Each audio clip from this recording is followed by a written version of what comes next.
Welcome back, episode 4 of the DPpod. I'm going to try a little differently. I think I'm going to split this up into multiple sections, probably like 5 minute clips, maybe 2 or 3 clips from this video.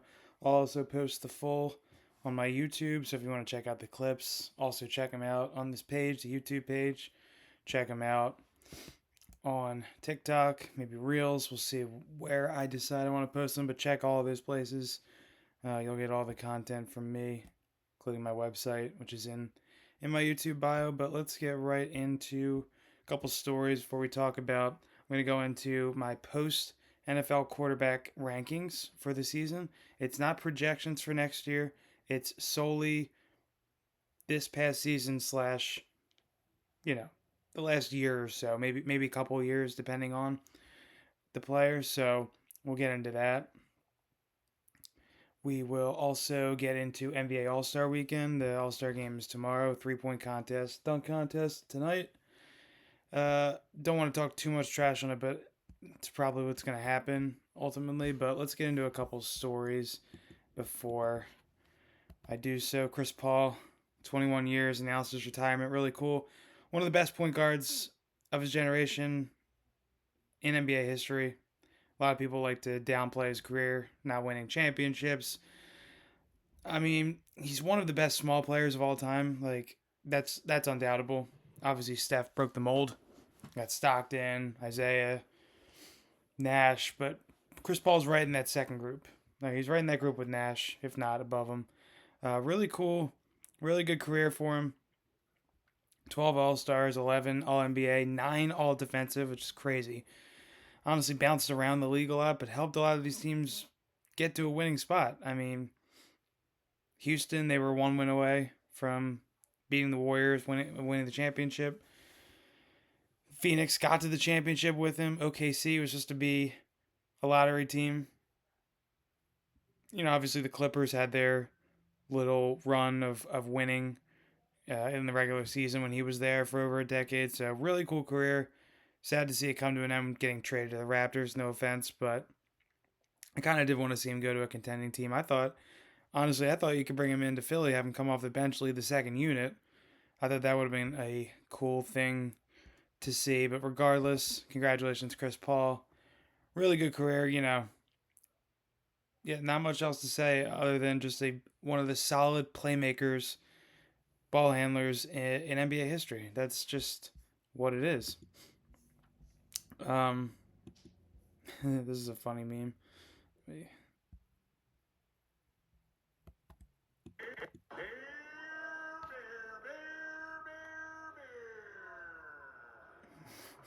This is Rob Thompson. I'm taking you out, and Nick Castellanos. If you don't get the story, a story came out the other day of Nick Castellanos and his exit from Philadelphia. He hand wrote a note, thanking the fans of Philadelphia, thanking his family and his teammates, manager, and all the above. And what was kind of a really rocky ending to the relationship. Um, but yeah, and then the story came out. He got taken out of a game in Miami. I think it was in August, and he got taken out late in the game, and he comes back in the in the dugout with a beer and sits down next to Rob, and I think it was Howie Kendrick. It might have been. Took the beer from him before he could open it. Obviously, that's not allowed in sports these days, but they had a conversation after the game, him and management. I think he apologized and all that stuff, but he didn't announce the story until his exit from Philly, just because, according to him, his management didn't want him to. But if we're talking about the Nick Castellanos Phillies debacle and breakup, I just want to say that yes, while Nick failed to an extent as a hitter in Philadelphia in the big moments, you know, emotional player for sure. But let's be really honest right now. Nick Castellanos was not the major issue with this team. If we have to be blunt about this. As a Philly sports diehard fan, Nick Castellanos being gone from the Phillies is not going to change a whole lot. Like, Okay, now you have one less outfielder and one of the worst outfield trios in the league. It's just a fact. You're gonna bring Justin Crawford up, okay? Bring in Adolis Garcia in, a couple years removed from a really good World Series and ALCS when he won it with the Rangers. But Nick is not the main problem. He's just not. The Phillies have plenty of issues, including defense. But let's go over the pitching real quick. I mean, Zach Wheeler may retire in a year or two. Aaron Nola, what's left of him? He's good every other year. I guess that means he's going to be better this year. You're bringing up Painter, still got Taijuan Walker, like obviously Sanchez, the leader of the house right now. Just because I don't think Wheeler's going to start the year. Honestly, I don't know when he's going to be back exactly, but regardless, so they have weird pitching issues. Their bullpen has gotten worse, and it already wasn't the best. The depth of their lineup is just not there. I saw a screenshot of what the lineup may look like, and Brandon Marsh is batting fifth. It's not going to be enough. Maybe it's enough to win the division if the Mets and Braves don't take a step up from last year. But I don't see the Phillies winning more than 93 games, 93, 94 games regular season. And I don't see them winning a playoff series. Honestly, I don't think they have the horses right now. I don't. I thought they stayed way too quiet during the offseason. Because if you have Harper and Trey Turner, and you bring back Kyle Schwarber, and you have Wheeler on huge contract, and Nola on a big contract, you have all these guys on huge contracts. You're spending so much money. No salary cap yet in baseball. Maybe they're hesitant because of the upcoming lockout at the end of the year that we're probably going to see in Major League Baseball. But you have to go for it now. It's the Dodgers and everyone else. Yeah, I know the Mets spend the most money, but they didn't have the most successful season last year. I'm worried about this Phillies team.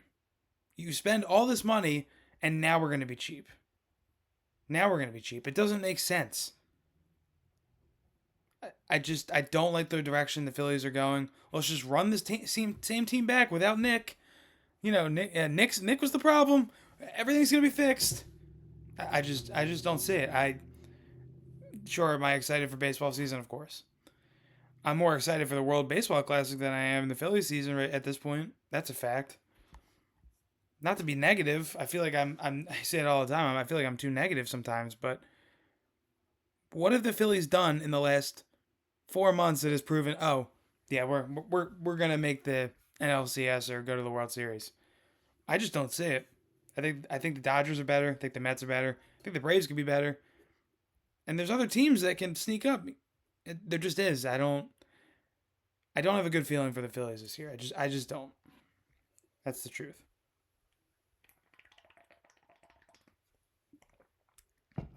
All right, let's get into NBA All-Star Weekend, right? So, celebrity game last night, celebrity three-point contest. Didn't even know that was going to be a thing until like an hour before. I don't want to talk bad. I don't want to talk too bad about the NBA because, again, I'm tired of the negative talk. But I have to get my thoughts out there.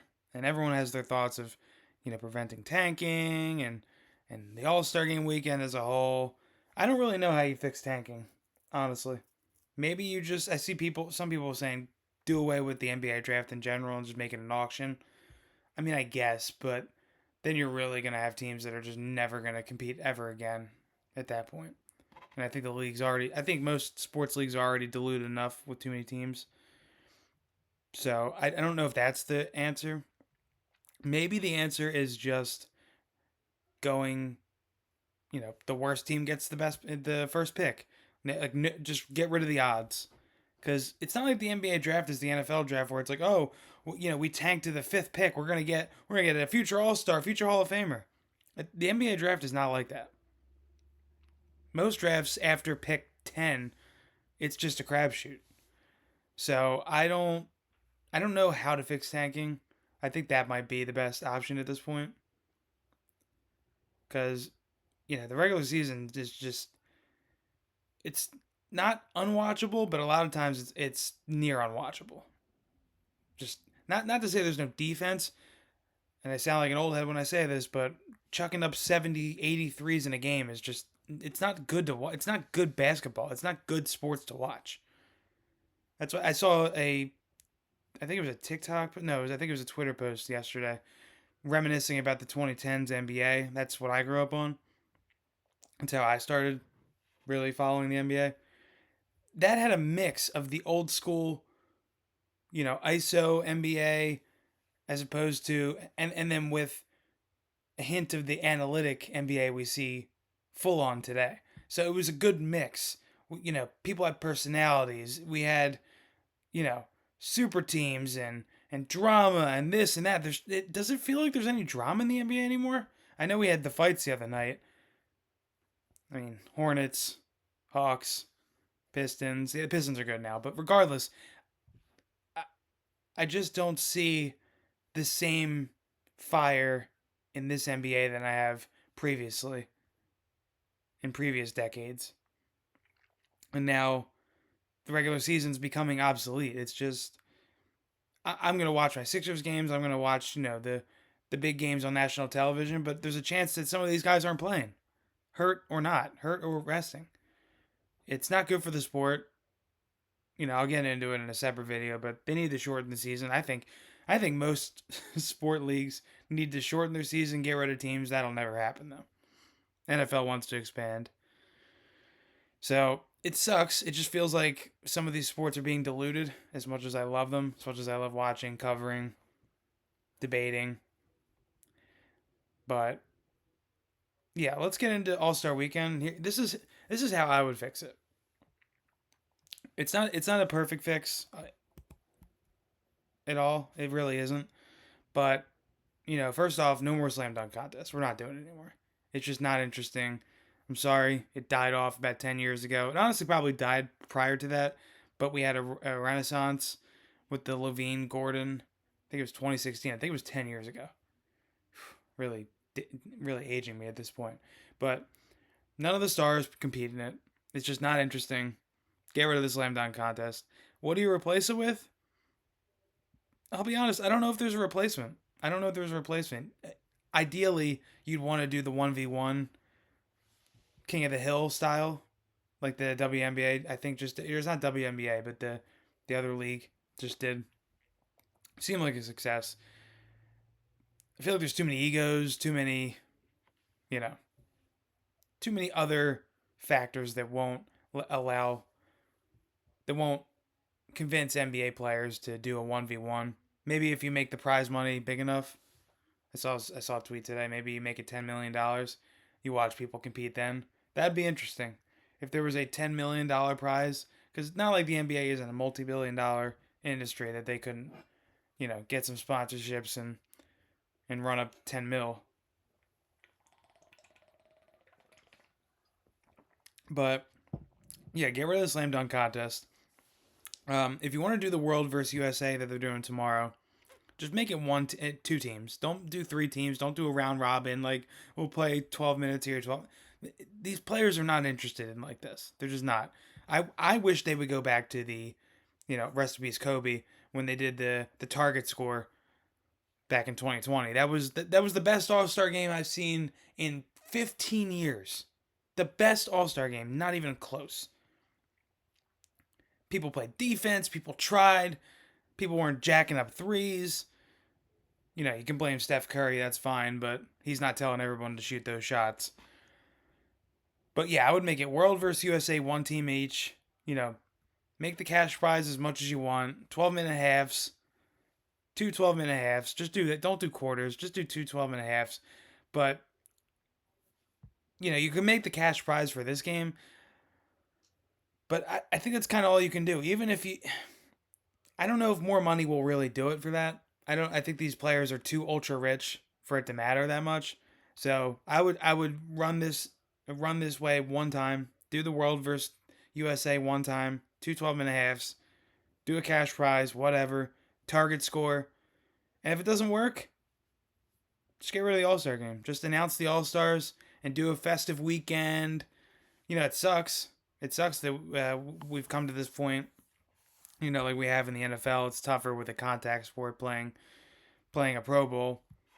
But for the NBA, this you don't even have to try 100%. Like this is, it sucks being a fan sitting in my seat here at home complaining to multimillionaire athletes, "Oh, why don't you try?" Because we care. We want to see you guys care. That's what sports and competitiveness is all about. I just watched last night as I was flipping through the channels because there wasn't much sports on other than the Olympics, and I saw they were playing the 2001 All-Star game. And were they playing elite defense? No. Did they look like they were trying almost every possession? Yeah. Yeah.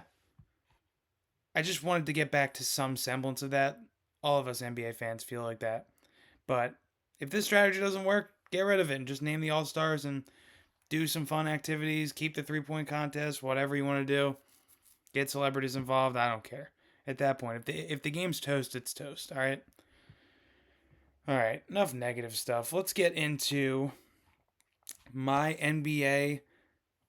Oh, let's get into my NFL quarterback post-season rankings. Not postseason, post-season. So this is my rankings,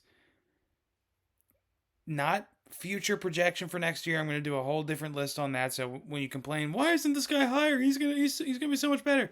This is based on this last year, this last season, plus maybe a little bit prior for some of these guys. I'm trying to take into consideration a lot of different things. So let's get right into it. I'll try to make it as quick as possible. I think I have 18 names on this list. I wanted to do a top 10, but this is how I'd. So first off, I think the top of my list, I feel like there's 4 or 5 above the rest quarterbacks, and you'll see after I list. You'll see after I make my list. I didn't put Joe Burrow in there. I didn't put Daniel Jones in there. I made it so you had to play. I think it was you'd have to have at least 2,000 yards. Basically saying like you got to play like more than half a season. You got to play half a season at least.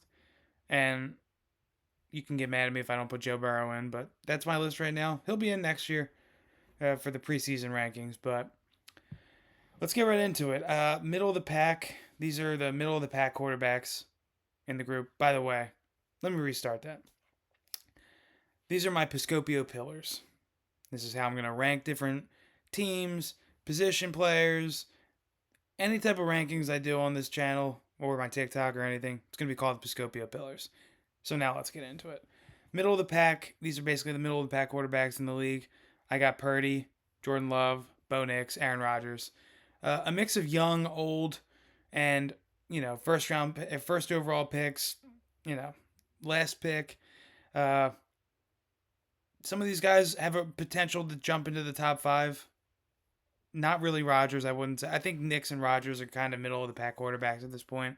Rodgers at his age, Bo Nix at his age, meaning how long he was in college, and just I think he's probably hit his ceiling mostly. It sucks that he got hurt at the end of the season. Maybe if he stayed healthy for that game, he could have cracked the top 10. The list is fluid, let's say.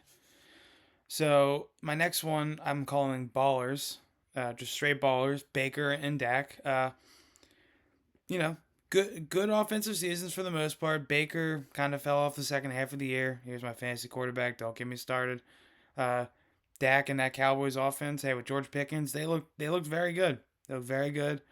I do think that these guys are borderline top 10 quarterbacks, depending on the year, depending on the week. But the rest of these guys, for this past year, I would take over them. Bright future, I got one guy in this category, Caleb Williams. I think he's going to be higher on my list, my preseason list for 2026, 2027. But, doesn't complete a ton of percentage. He doesn't complete a lot of his passes, but when he completes them, man, his arm is ridiculous. That game-winning touchdown against the Packers, like those are type of throws that Josh Allen and Stafford and maybe Mahomes make. that one in the playoffs against the Rams. I don't know who makes that throw. He may be the only guy that makes that throw. I don't even think Josh Allen makes that throw. Running backwards 30 yards and just launching it to the end zone. I don't think many guys make that throw. So he had a nice year. Some inconsistency, but he's gonna be a wreck in this league for the next 5-10 years. This next one's kind of a negative. Playoff woes. And now we're basically cracking the top 10 with this. Playoff woes. CJ Stroud and Justin Herbert. CJ Stroud's honestly won a few games in the playoffs. Herbert does not have a playoff win still. Some of it's on Justin, some of it's on the team around him. But now you're going to have, you're getting into Harbaugh for second, third year. Got to start stacking some playoff wins. It's a tough division. Don't get me wrong. With the Broncos, Chiefs coming back, maybe the Raiders having a renaissance if and when they draft Mendoza first. But Herbert's got to step it up in the playoffs. He does. And C.J. Stroud, he's been hit or miss in the playoffs. He's had some good playoff moments, had some bad ones. They still have time. These quarterbacks still have time. I think they could still make some real noise next year, depending on the matchups and how they improve. But they go under playoff woes. I didn't know what to call this next category because I only have one guy in it, so I just called it Detroit Slinger. It's obviously Jared Goff. Solid quarterback. Roughly the 8th, 9th best quarterback, I think, in the league. I think that's about where you put him. Sometimes he plays like the 14th best quarterback. Sometimes he plays like the 5th best quarterback. It really does depend on the day. I'm gonna give him a little bit of a pass. No Ben Johnson. You're working first year with Dan Campbell just by himself. They had some good offensive moments, but it just wasn't enough to get them to the playoffs in a tough division. I could see the Lions having a bounce back year, winning 10 games, making the playoffs. And, Goff is just a really good quarterback, pocket quarterback, to say the least. And here's where it's going to get controversial. My next category, the next two categories kind of relate. Next category up is, I'm sorry, I keep saying category. Next pillar, early success. Drake May and Jalen Hurts. Now, why is Jalen Hurts this high, do you say? Why is Drake May this high, do you say? Well, maybe you'll say, oh, Drake May is this high because he made the Super Bowl. Yeah, he was an MVP candidate. They might have had a weak schedule, but he beat the teams who was in front of him. Kind of a surprise leap in his second year. So I had to put him up there. Jalen Hurts, look, as an avid Philly sports fan, I'm not going to be shy about that. I've had my back and forth with Jalen Hurts. I'll get into it in a different video when I go more into the the Eagles offseason.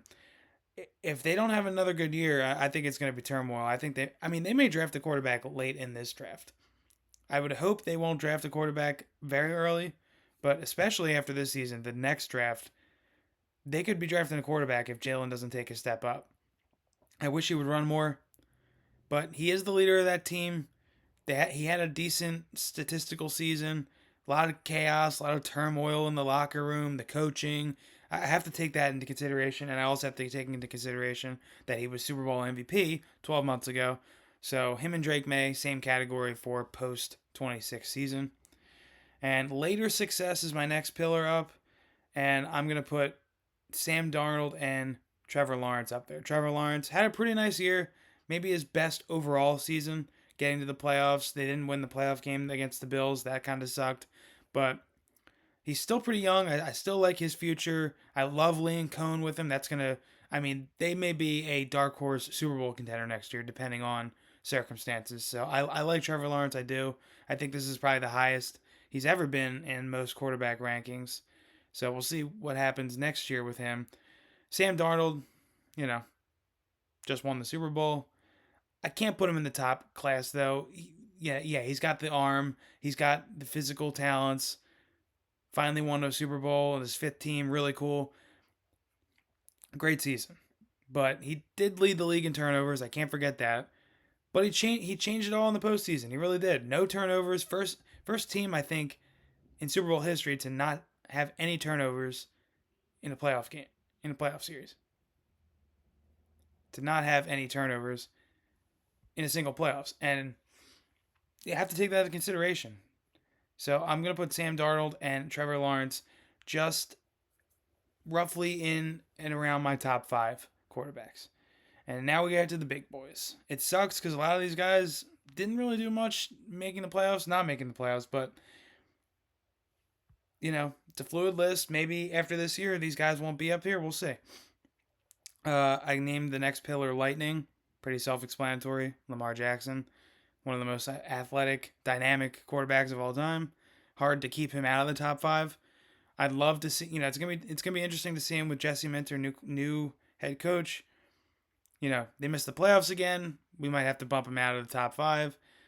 I don't have Burrow in it because he's not around. He's not even in my rankings because he's just not around as much. We'll see again at the start of the next season. But that's why I have Lamar at top 4. And my second last category is plain and simple alphas. Josh Allen, Matt Stafford, just straight up alphas. One older, one younger. Matt Stafford may be on his way out of the league in a year or so. But while he's not, I have to give him his due. He's a baller. He was one win away from another Super Bowl appearance. After not doing anything in Detroit for over a decade, coming over to the Rams, winning a championship, almost getting back to another one. Losing on 2 years in a row, losing to the eventual champions, Eagles and Seahawks. Can't hate on it. He's an absolute baller, even though that's not the name of the category. He's an absolute alpha, is what I should say. Excuse me. And then, it's interesting category, interesting pillar name for my top spot. One more pass. Not as in one more pass attempt. One more pass. And it's Patrick Mahomes. I'm going to keep him at the top of the list for now. Maybe he won't be at the beginning of my rankings next year in September, but I have to say, this, I can't take away the last 3 to 5 years I've seen of Mahomes. I just can't. One of the best quarterbacks of all time. One of the best runs he's had in the 7-year stretch with the Chiefs. But, missed the playoffs, 6-10. I think he was 6-8 this year. He's got one more pass as the best quarterback. He's got one more pass. You got to make playoffs. Got to win some playoff games in order for me to consider you being the top quarterback. Josh Allen made the playoffs. Stafford made the playoffs. Darnold made the playoffs. Lawrence made the playoffs. May, Hurts. A lot of these top 10 quarterbacks I have on my list made the playoffs. Mahomes didn't, and the Chiefs didn't. So it's going to be really interesting to see how that unfolds next year. If he even starts week 1, I don't know if he's going to start week 1. If he's not starting week 1, he probably won't be in my early tiers, in my early pillars, let's say. So yeah, those are my Piscopio Pillars. I'll pop it up on the screen here. Argue with me all you want. It's my list. Post 2026 season, post 2025, 2026 season quarterback rankings.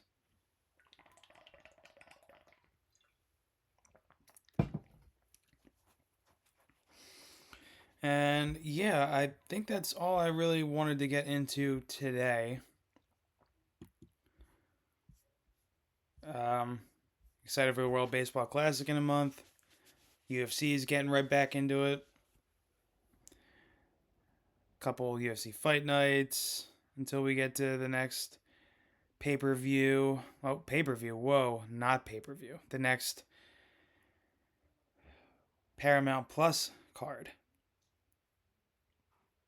And that'll be Max and Charles for the BMF title. That'll be cool. They're supposed to announce, I think Dana White said this week that they are going to be matchmaking for the White House card. I mean, if we're being honest, these are the guys that these two at least have to be on the card. Ilya and Islam. I don't know if they're going to fight each other, but those guys have to be on the card. You would think that it's probably going to be Ilya versus Justin Gaethje for the lightweight championship. Maybe Ilya leaves the division. I don't know. If he leaves the division, I think he's going to fight Islam. If that's the case, then you would think possibly an Arman would take his spot fighting Justin for the title.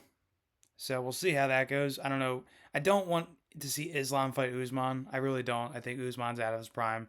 I'd like to see him fight someone like a Carlos Paredes, a really fun, young, just lanky fighter. Um, but yeah, I will check me out on all the socials, like I said before, and I will see you guys on the next episode.